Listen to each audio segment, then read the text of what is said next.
Hi guys, welcome back. Happy New Year. How are we all? It's the first vlog of 2025. I actually took a break from them for 1 week because I just had so much work going on. And I thought the first vlog for 2025, we could have a little sit down chat.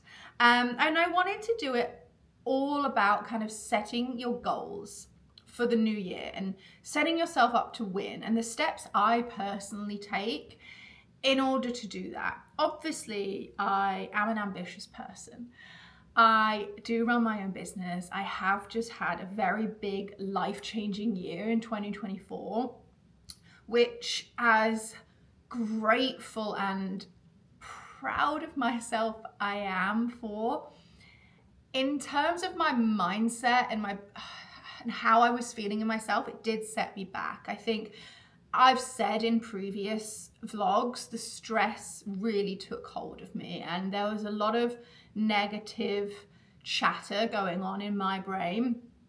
And honestly, to me, by the time kind of Christmas came and the new year came, I'd been here 3-4 months and I'd finally kind of started to feel settled. My apartment was pretty much finished. One of my really close friends was coming out for Christmas, so it was kind of that seeing a familiar face. And I remember walking around at Christmas with her and just finally, like, it's going to bring tears to my eyes because I do get very emotional about it, but finally just feeling like, fuck, you did it. Like, you can settle. Like, it's not going to be taken away from you. It's something you've achieved, so now is your time to just kind of enjoy it. So when New Year's Eve came, I was like, you know what, all I want to do is stay in by myself. This is gonna sound very woo-woo, but like, just reflect on everything that's happened. It was a very overwhelming year. I took it all on by myself, and that for me in my life, I've never done anything like that before, so that was overwhelming. And to a lot of people, they might just be like, oh, you only moved abroad, but I've never done anything like that on my own. So I wanted to just have the evening to kind of sit down, think about what I wanted the year ahead, really kind of gather my thoughts, just have some time to myself and just fucking breathe, to be honest. And so that's what I did. And I went out on New Year's Eve daytime and I bought a big bit of paper and some pens, because I was like, I'm going to sit down and I'm going to write. I'm not going to make a vision board, but I'm going to write like a spider diagram of my goals when it comes to, you know, personal goals, mindset goals, habit building, finance, business, everything on a spider diagram, and just put it down in writing, because I finally felt like I had a slightly more clear mind compared to 2024. And I never really speak about manifesting. It's not something I go around preaching about, but it is something I think I've always done without realizing it's manifesting. And I watched a really good podcast on it, and anyone who is really good at manifesting and really into that, like, forgive me if I fuck this up, but she basically was saying how, like, manifesting isn't just wishing for something and believing it'll just come to you, just being like, yeah, I'll think about it and it just comes. It's about believing you can achieve it and believing you are worthy for it, and really having that self-belief of putting your mind to something, imagining that thing in your life, knowing you can achieve it with the hard work and knowing you are worthy of it, and then putting into practice the things to achieve it. I do that a lot, and I think a lot more than I give myself credit for, especially in my 30s, absolutely not in my 20s. No, there was none of that. But now I'm in my 30s and now I run my business. I do struggle with a lot of negative kind of self-talk and being like, you're not good enough, you're doing shit. Like, yeah, you're not doing good enough. And I am hard on myself in that respect, but I do sometimes see that as a positive, because it does make me work harder.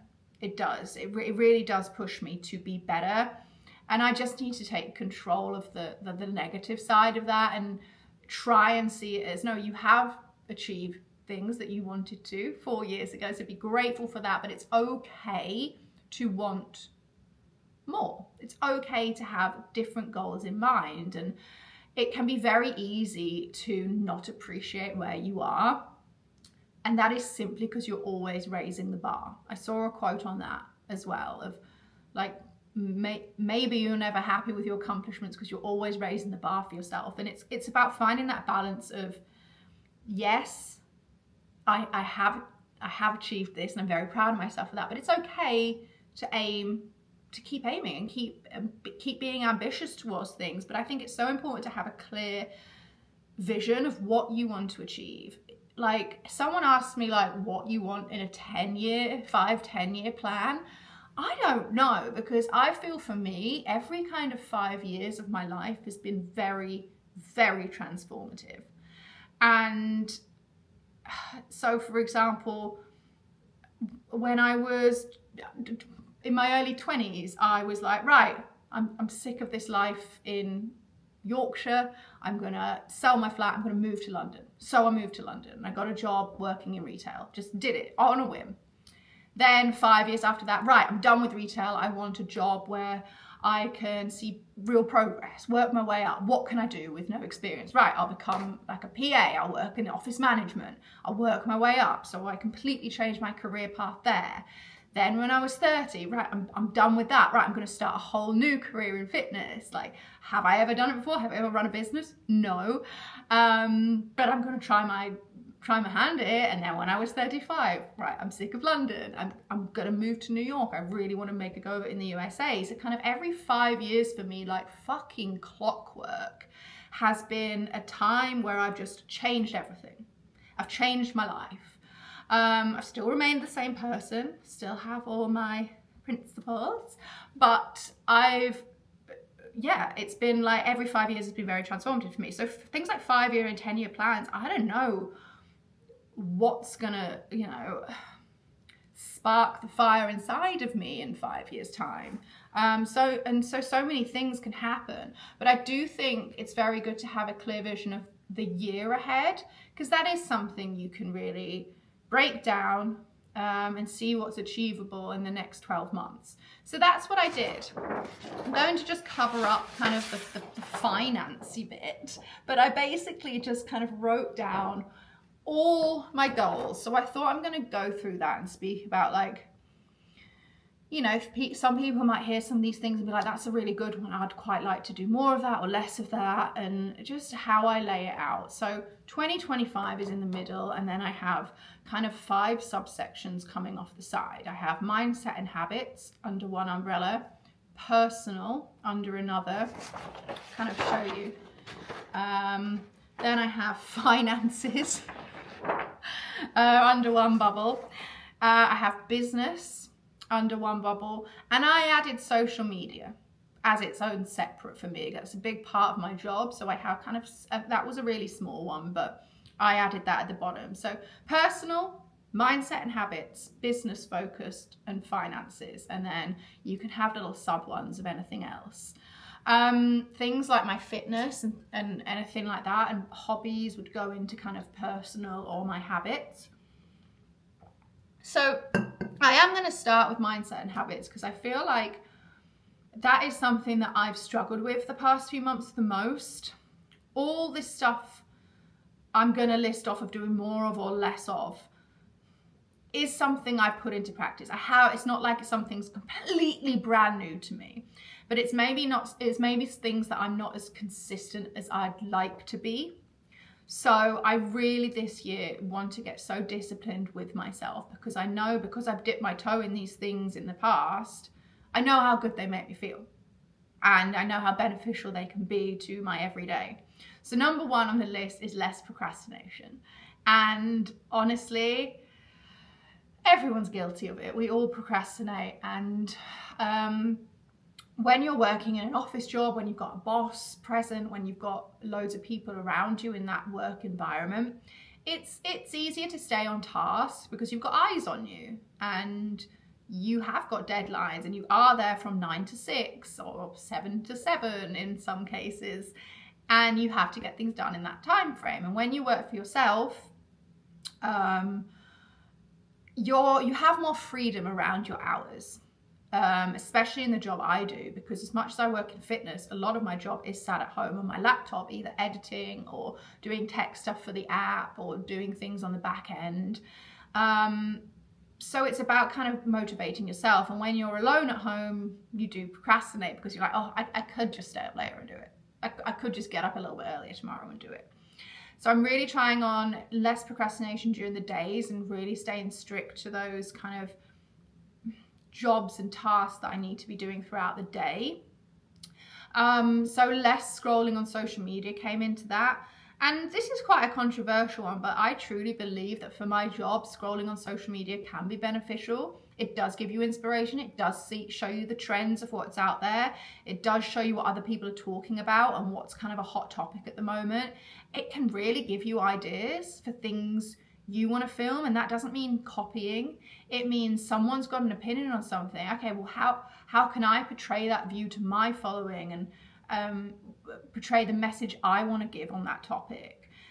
So it actually can be very beneficial if you follow the right people that align with kind of your values, and even the people that crop up that are so opposite to you. You could be like, right, I'm going to take that message and I'm going to put my spin on it because I know that my audience would understand that in the way I'm going to put it across. So it can be beneficial, but I just want to make it less aimlessly scrolling. So that's a big goal. 5 a.m. to 6 a.m. wake up every day. Oh, my feet have gone numb, sorry. No excuses. So I do like getting up early. If you just said that to me 3 years ago, absolutely not. I used to be such a night owl, and I used to be very, very productive at like 10, 11, 12 at night. Now, especially I think since moving to New York and being behind London time, getting up early is a lot more beneficial, and I'm just not an evening person anymore. I'm definitely more productive on a morning. And I think that kind of hit me when I launched the app, and I had so much work on at that time in my life that I was getting up at 4 every morning to get it done. So that for me was a real switch in my most productive times of day. So I think 5 to 6 a.m. wake up, no excuses, and getting straight to work is beneficial for me. By the time I'll wake up, at that time it's midday in London. So I can kind of wake up and there's already emails, there's already things for me to be dealing with straight away. And then if I want to finish up by about 2 and go to the gym, then I've done my, solid 8 hours of work. And I can always do some after the gym if needs be. Getting dressed as soon as you wake up. I am so fucking guilty of getting up and being all cozy in my dressing gown and coming and sitting and having my coffee. And then next thing I know, I've opened my laptop. And next thing I know, it's 3 hours later. And next thing I know, I'm eating lunch still in my dressing gown. And then it comes to like after lunch and I don't want to go to the gym because I'm all cozy and comfy and I feel like, so no. Get up and get ready for the day like you're going to work. Big goal. And I've been very consistent with that. We're on the 9th now when I'm filming this. I've been very consistent with that. So that, as well as kind of a structured morning routine. And I've put in brackets, enjoy it. So my friend Tilly actually said this to me when she stayed with me. She said, every morning you're so irate. You're like, right, I have to do this. And then you're halfway through eating something. And then you open your laptop and you have to do this. And then you open an email on your phone and you have to do that. She's like, just slow down. Like, unless something is going terribly wrong and it needs your urgent attention, just have half an hour, 45 minutes, an hour on a morning, maybe even 2 hours if you want to get up super early, to just chill. To just get up, light a candle, have a coffee, enjoy doing your skincare, enjoy doing your makeup. You don't have to be like, oh, I have to do makeup, I have to do my skincare, I have to, oh. I was so like that. Just enjoy it. Like, enjoy taking that time for you. And I've really got better at that, even just this past 2 weeks. Like, as soon as I wake up and I wash my face and I get changed and I come in and I have my coffee and I light my candle and, I will have a little scroll for 30 minutes and I will kind of slowly write out my tasks for the day, but I'm enjoying it and I'm taking my time, and it does make a big difference to my mindset. 9 to 10 p.m. bed. I've actually been exceeding that and going to bed about 8:30 every night. If I've got nothing on, as in I'm not going out for dinner with a friend or anything, I don't watch a lot of TV unless I'm really addicted to a show. Tell Me Lies was a show I got into recently and I couldn't stop watching it. And I was literally like, I have to finish this before the new year because otherwise it's going to distract me from my new goals. So I hammered my way through that. And now when it gets to kind of that time at night when I've kind of finished my editing and I've done everything I need to do, I'm not that bothered about watching TV or anything. I'm not a big reader. I might try get into reading this year. I say this every year. But honestly, by 8 p.m, I'm like, do you know what? I may as well go to bed because I want to be up early. And to me, I truly believe I need like 9-10 hours sleep to be my best. I truly think 8 is not enough for me. I am a sloth. I love sleep. I sleep very well. As soon as my head hits the pillow, I'm out, and I usually only wake up once for a quick wee in the night, and then I'm dead to the world again. So yeah, 9 p.m. bedtime latest. Another one for my habits to make me more consistent was to join the gym that's right next to my building. So there's an Equinox, I don't know how you say it, still to this day, right next to my building. And when I first moved to New York, I was like, I don't want to join an Equinox. Like I didn't think they were, I was just like, they're very expensive for what they are. They're just quite a generic gym. And I found a really good bodybuilding gym uptown. It takes me about 45 minutes to walk there. I was like, that's absolutely fine because it means I get my steps in. There and back equals 10,000 steps. Great.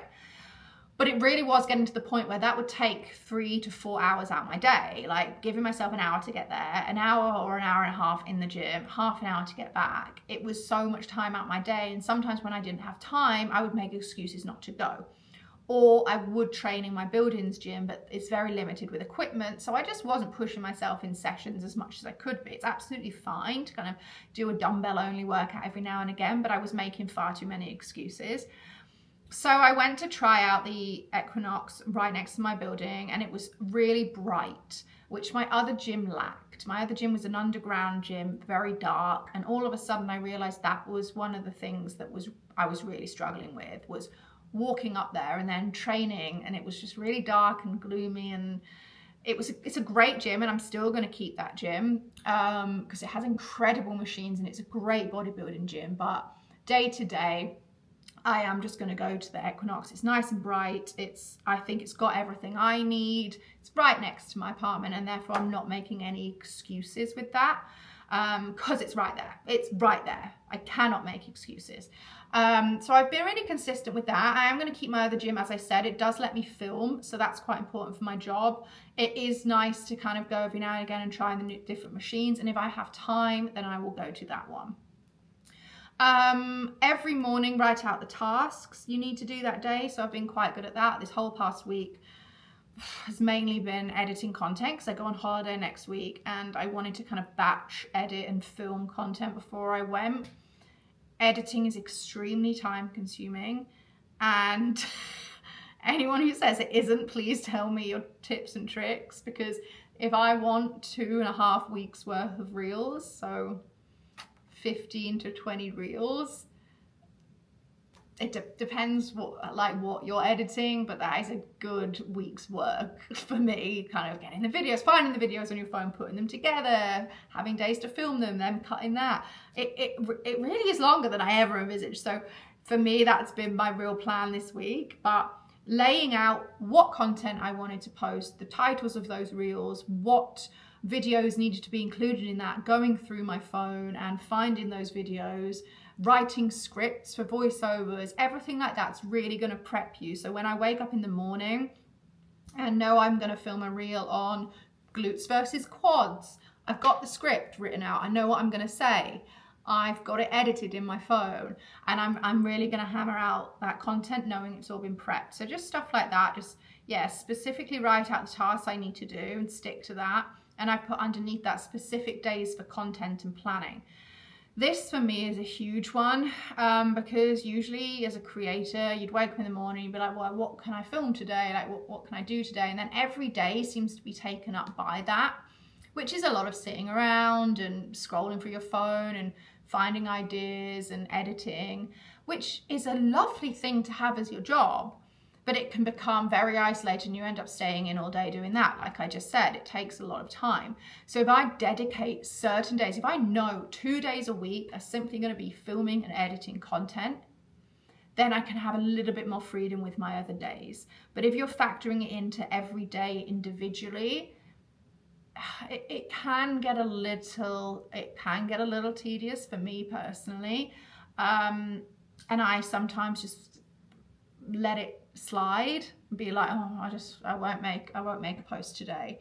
So having those set days for that is important for me. So I think to put that into someone else's, if you are self-employed, to put that into your day is kind of try and have, where you can, set days for the jobs that you do find a little, not tedious, but ones that you might put off day to day, and have set days for that. So you know, right, this is going to be one of those days where I'm sat down editing all day. Like, that's going to be the day, because I have to go to work, and that is work. And just having it as set days when you're self-employed, I think that's really going to help me.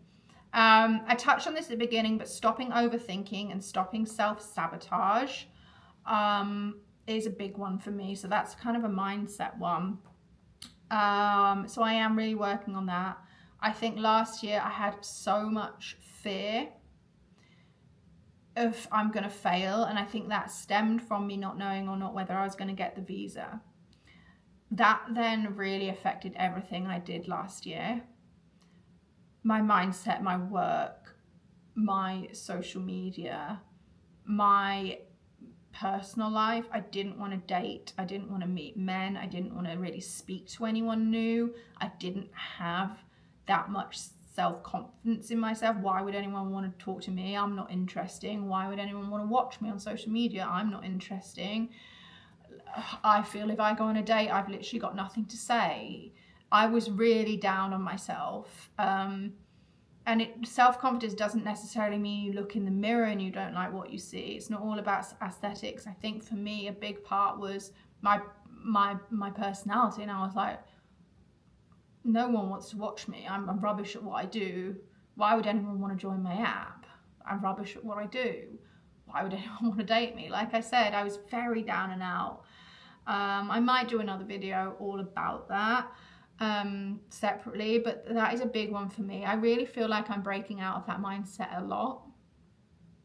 I think it's just, coming into a new year and finally kind of letting go of a lot of the stuff that was kind of making me very scared, fearful, and sad last year. And I kind of feel a little bit free from that, but I'm going to keep working on it. Step count, 10K steps a day at least. I'm not very good at that, but I am getting better. And I've just added one on the bottom. I don't know if I've mentioned this. Lay out your clothes the night before. And that's really going to help me actually get dressed for the day.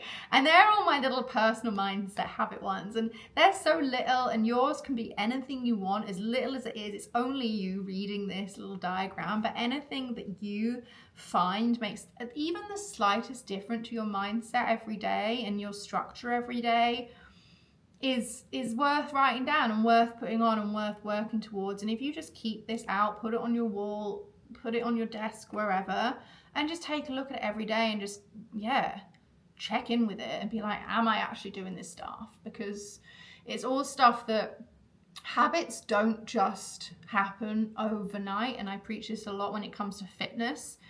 It's like you're teaching yourself to do something. And it's so corny, isn't it? But it's so true. And without those little things, I'm not going to succeed in the finance aspect or the business aspect.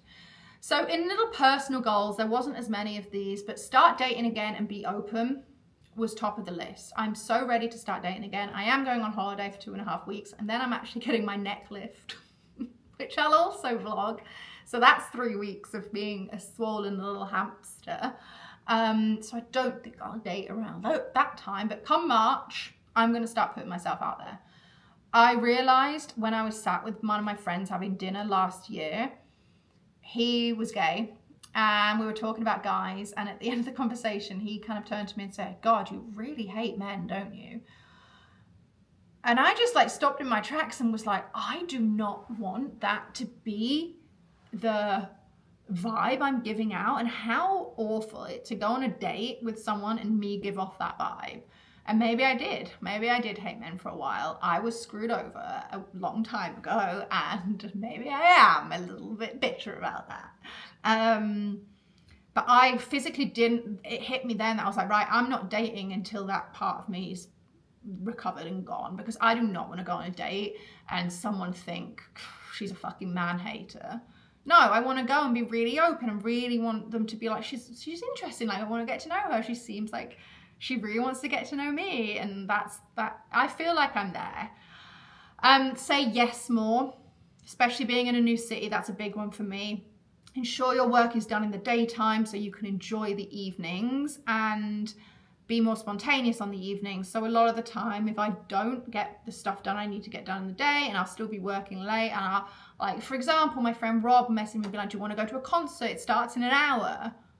And I'm there like, oh, I've got my makeup on, I'm in my dressing gown, I'm still doing work, I'm still editing. Oh no, I can't be bothered. But like, he ended up going on his own, having the best time. And I'm like, if I had had my work done, if I had fucking got up and got ready and dressed in the morning, which is one of my goals, and properly made an effort, I want to be that person who on an evening, yeah, I could go out for a drink right now. Or yeah, I could go out for dinner right now, because I feel like the procrastination that I have in the day then leads into the evening, and then I say no to things. So that's a big one for me, living in a new city. I want my evenings to be able to, you know, if I want to go out to a concert or a show or something, I can do that. I never really have full days off. There's always something for me to do every day. I'm very happy with that kind of lifestyle. But I would like at least 2 afternoons off a week to just kind of wander around, do what I want to do. It really doesn't bother me having little bits of work to do every day. So if I want a full day off, it's never usually without anything that I need to get back to or do, but it's enough for me to enjoy a day off. But I would like to have 2 afternoons off a week. That's my goal. Weight train 4 times a week. Pilates or yoga 1 or 2 times a week. That's pretty standard. Yoga I want to get back into. I used to do it. I used to love it.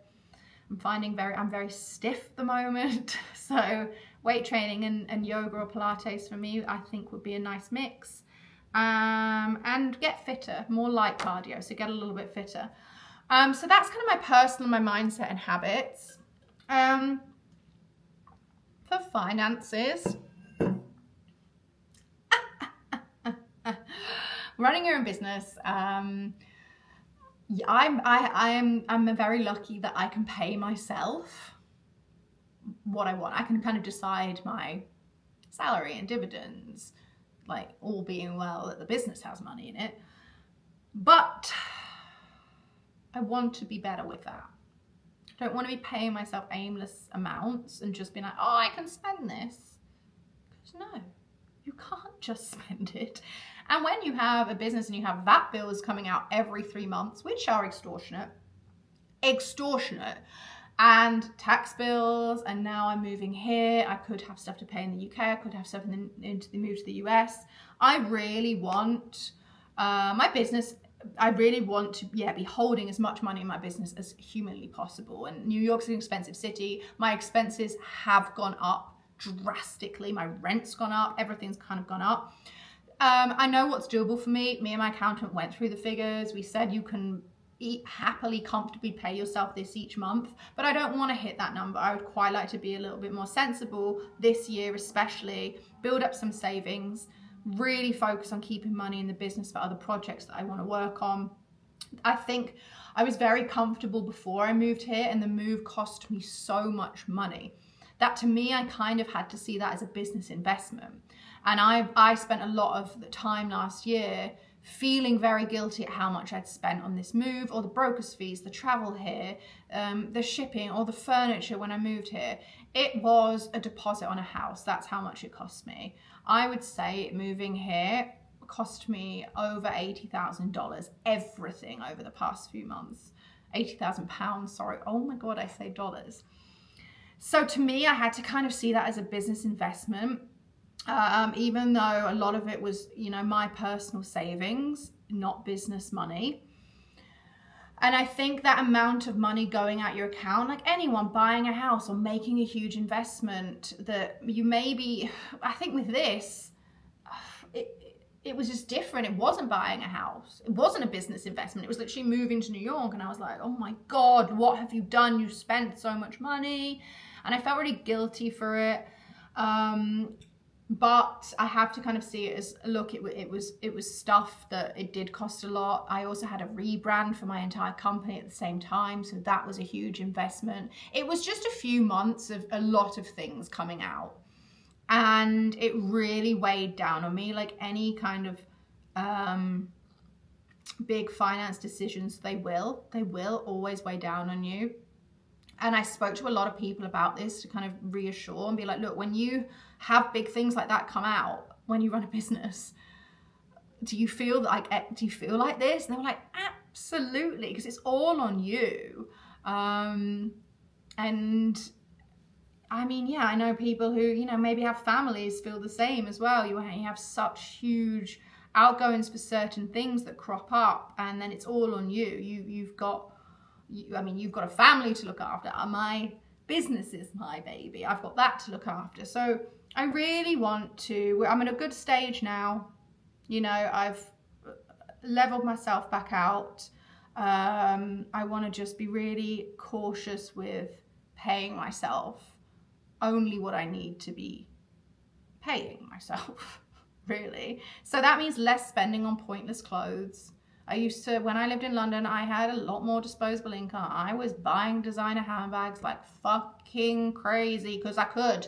Classic new money over here. Fucking taking my friends on holiday and buying handbags and going shopping. And, you know, I had a great time. I had a great old time. But I'd never earned money before in my life. So to me, it was all new and exciting and being like, I can finally walk into Selfridges and buy a handbag whenever I fucking want to. That was new to me. I've never had that in my life, ever.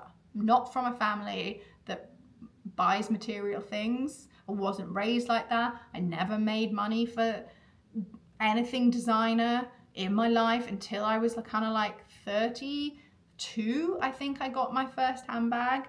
And then I went crazy. So less spending on pointless stuff. There's nothing I need. If I really want it and I have an occasion, fine. Ooh, fine. I can do it. You know, it's nice to treat yourself, but I'm not just buying it for the sake of buying it. And obviously things like, making sure I'm saving for personal as well as the business. I've kind of touched on that. Get a USA credit rating. That's important. I need to switch my Amex over to a USA one. Otherwise, I'm living in a country with 0 credit rating. I have to start from scratch with that, apparently. But apparently you can either start with a My First credit card, or if you've had an Amex in the UK, you can switch to the US Amex. I had an Amex in the UK. I used it for a lot of my air miles. So it would be really good to switch that over. And then I have an X amount I want to save for personal. I'm obviously not going to read out that number. And business-wise, I'm not going to obviously read out the numbers, but I have a projected amount that I want to make for my app. I have a projected amount that I want to make on my one-to-one, and I have projected amounts for subscribers for both those things as well. So monetary value and clients' numbers. I think it's important if you run a business to be realistic, but strive. I don't know whether these numbers are achievable, but I'm going to work my damn hardest to get there. And it's not to have more money for me. At this point, I'm really so focused on other projects I want to launch. There's so many ideas I have in the pipeline for my business. Without building your current business, you're never going to have the investment money to invest into those other things. So to me, that's a huge, huge, huge priority. I've put on these kind of goals like more community events. That's going to need more merch, have a merch line of some kind. I don't know, like it's just all ideas. I've got nothing set in stone, but yeah, all these things cost money. I put a big one is invest more money into advertising to, kind of get the brand out there a bit more. Advertising to make a good impact on your business. I do it. I do put ads out. I do spend money every month doing that. But to kind of really have a full-on impact, it needs to be excess. For my business, I'd say way in 10,000 a month just on ads. So I really want to focus on doing that every single month, and obviously that's another investment there. I would like, I'm not going to read that one out actually, I'm going to keep that one to myself. So things like marketing I'm focusing on as well a lot more. I've always done email marketing.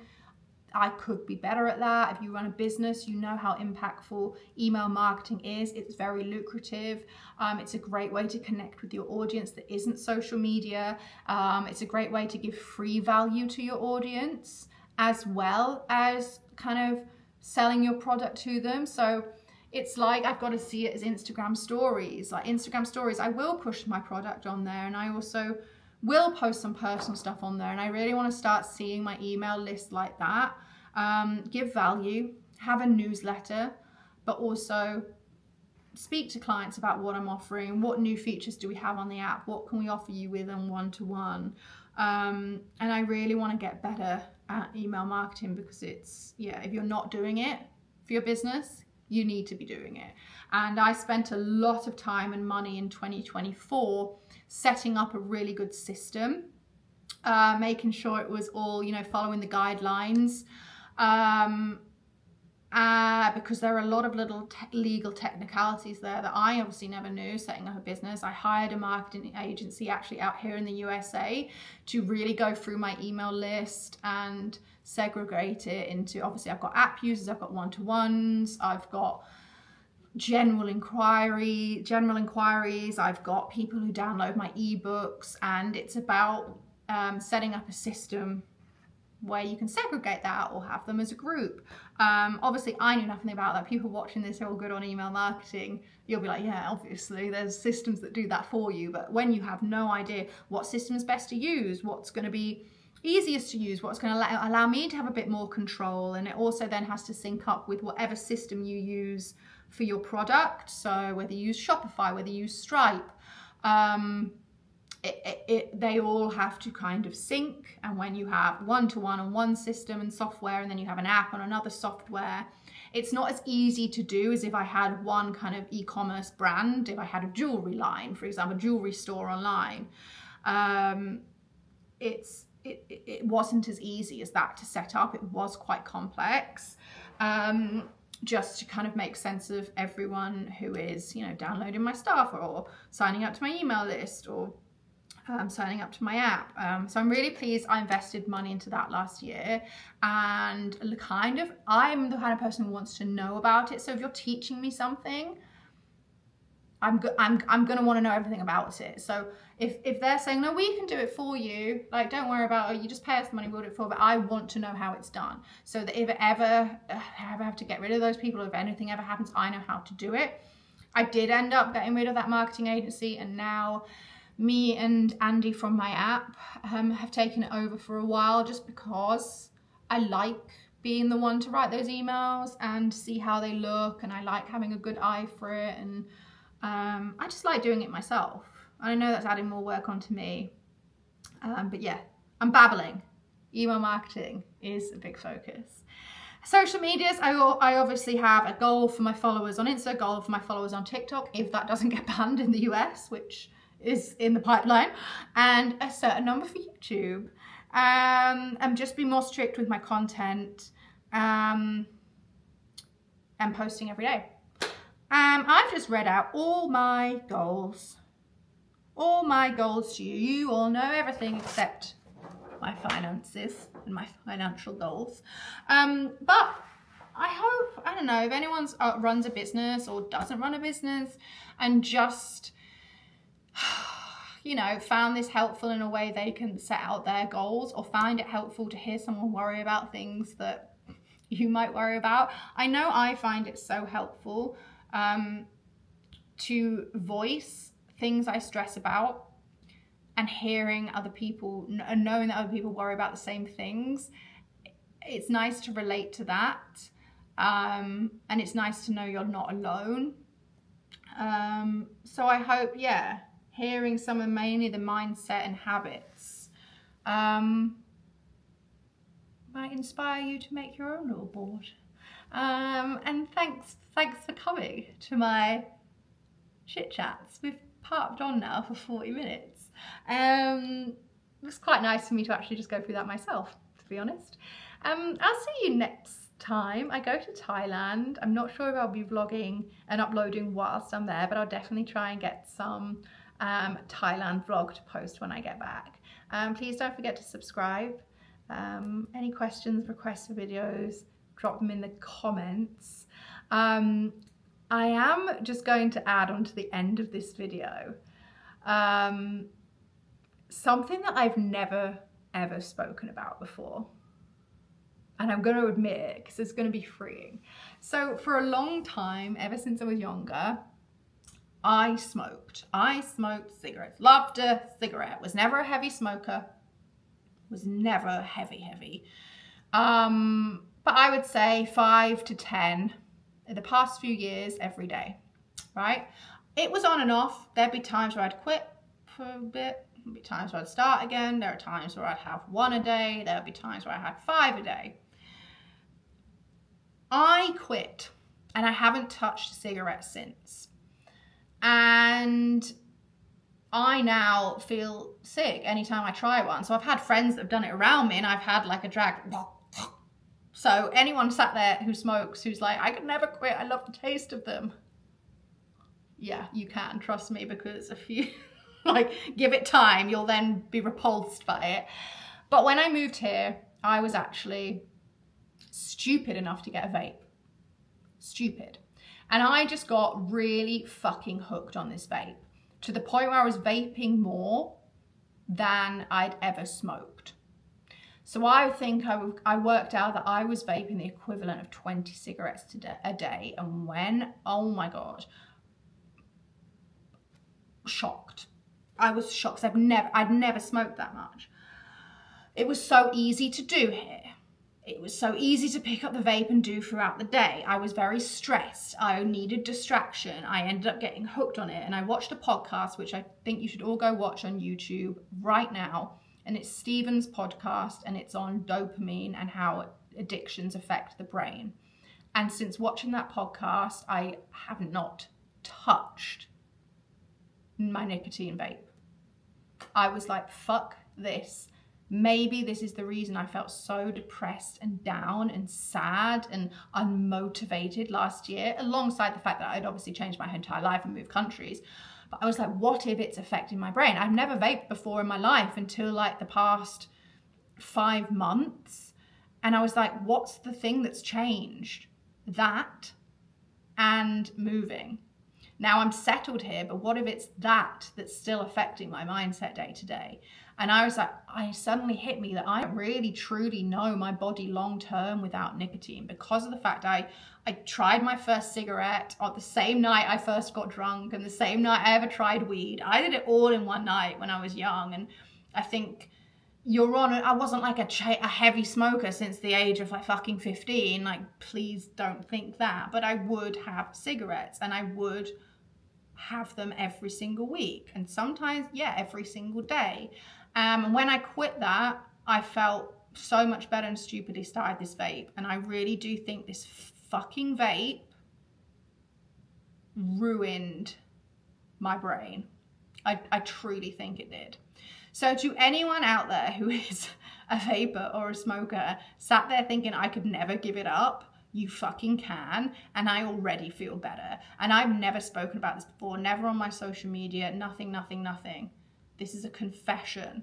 But I am so ready to head into 2025 and just be clearer in my mindset, as you know, from that vision board. Clearer in my mindset. And I really think that getting that out my system for good will be a big part of that.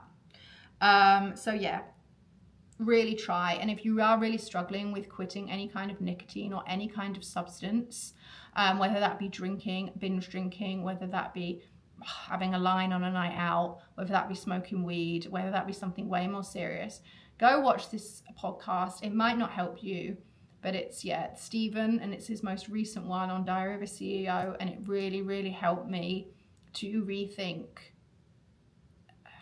the substances we take. And I obviously don't let it scare you into never scrolling on social media, because that can affect your dopamine, and never having a drink because that can affect your dopamine. And there were so many things I was like, oh my God, should I get off social media because everything's affecting me? Obviously you've got to like take into account that these things are going to affect your dopamine levels, and they are going to affect your brain. But it's so interesting to hear how it works in detail. She is brilliant at explaining it. And yeah, as I said, I put down the vape and I have not touched it since. So there's your confession. Go watch that. And thanks for coming. As I said, don't forget to subscribe, and I'll see you guys soon.